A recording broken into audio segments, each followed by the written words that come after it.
well-known writer and was the founder of Interfaith America, which was in its beginning in the Interfaith Youth Corps. He actually spoke at General Assembly a few years ago, but when he was a little boy, he avoided his grandmother when she came to visit his family from India.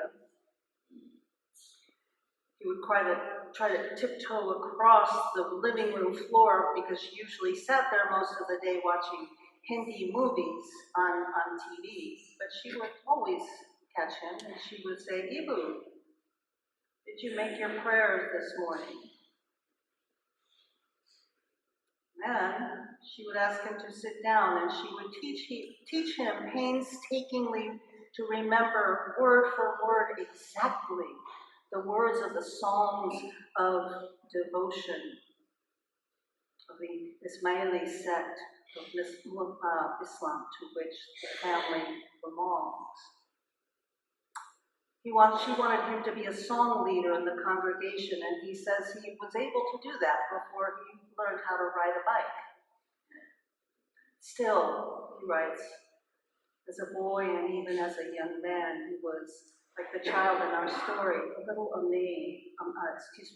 ashamed of his faith, a little wary of what might happen to him, and kind of annoyed by his grandmother.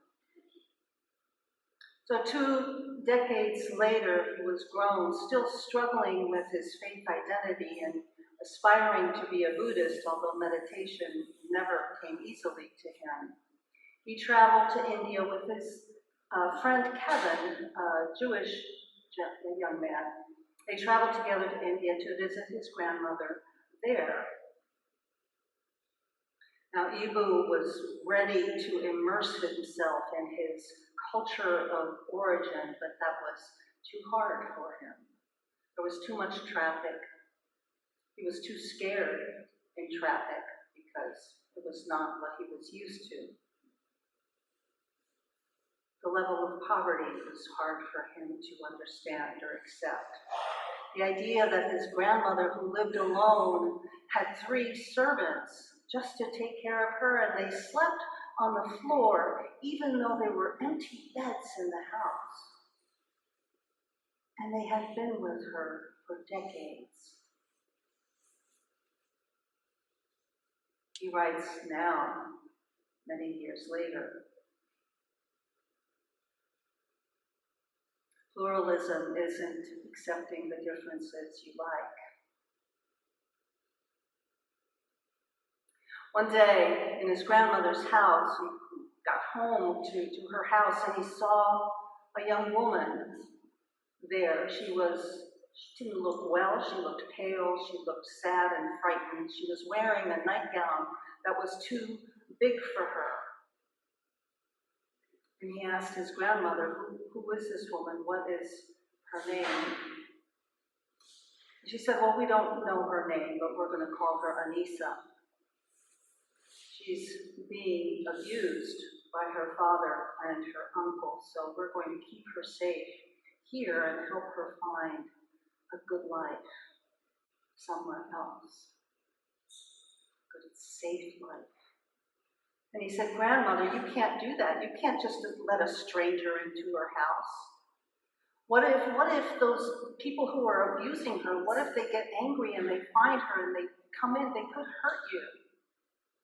And his grandmother said, God is with us. And Ibu said, but Kevin and I are leaving soon and there will be nobody to protect you. And his grandmother said, Ibu, how old are you? He said, 22. She said, I've been doing this for 45 years, more than twice as long as you've been alive. She said, I don't know, maybe 60, 100 people have come and sought refuge here and safety with me. And God has been with us, all of us, through all these years. And she went to a basket full of Polaroids, and on the back of each Polaroid was a name and a date, contact information, and where this person was. And she started showing the Polaroids to Ibu, and there were people from not only all over India, but even from outside India who had heard of his grandmother and had come. People fleeing abuse, people fleeing all kinds of horrible situations, and each and every one of them had found safety and a place and a way to make a new life.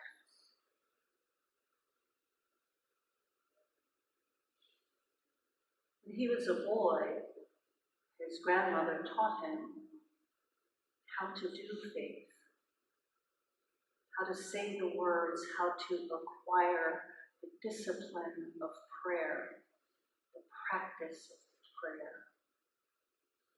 But as an adult, she taught him what it meant.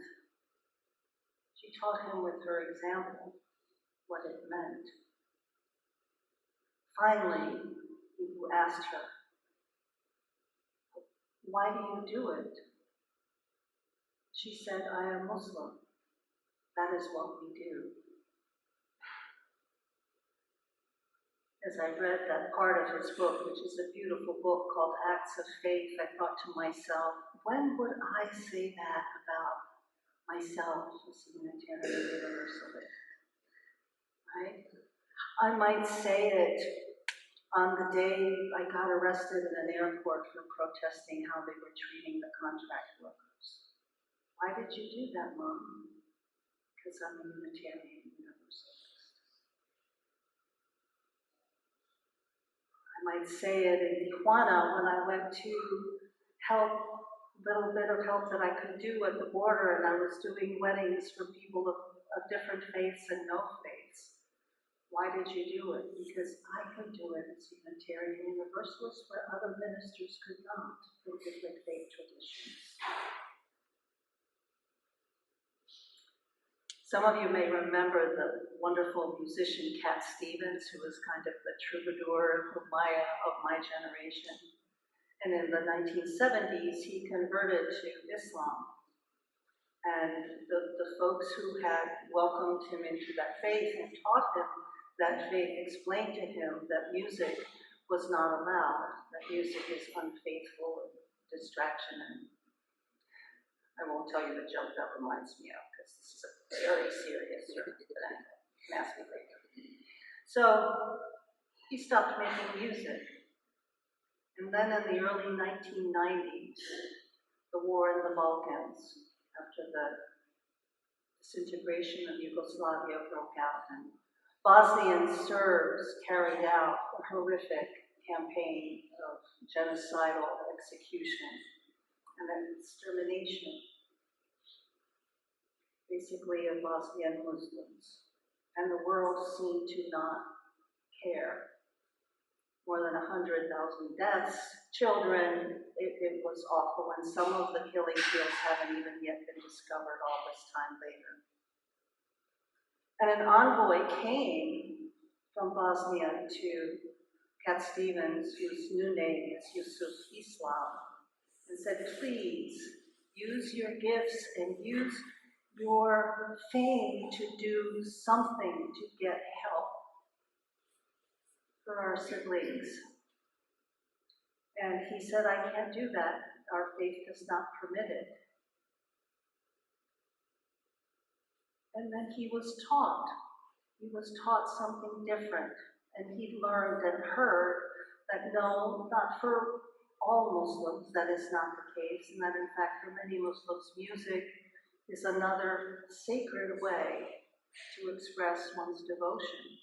It's like the songs that he learned to sing and lead as a child. And so he did. Cat Stevens, Yusuf Islam, broke his silence and began to share his gifts, like your friend Ralph, began to share his gifts and raise money and bring attention to the plight of Muslims in Bosnia. And he's still performing. In fact, he's doing a tour in 2024, and many of his songs have to do with religious pluralism and history and tolerance.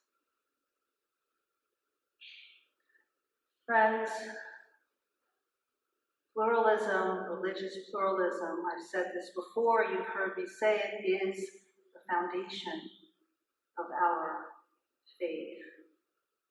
It's actually, in many ways, the foundation of our nation's democracy, as tenuous as that is.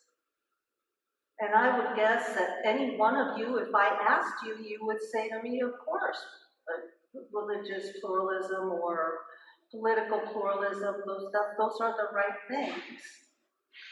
Right? This is the way the world should be. Everyone should be free to worship or think as they will. And yet, what we don't do, and what Mr. Patel teaches us to do,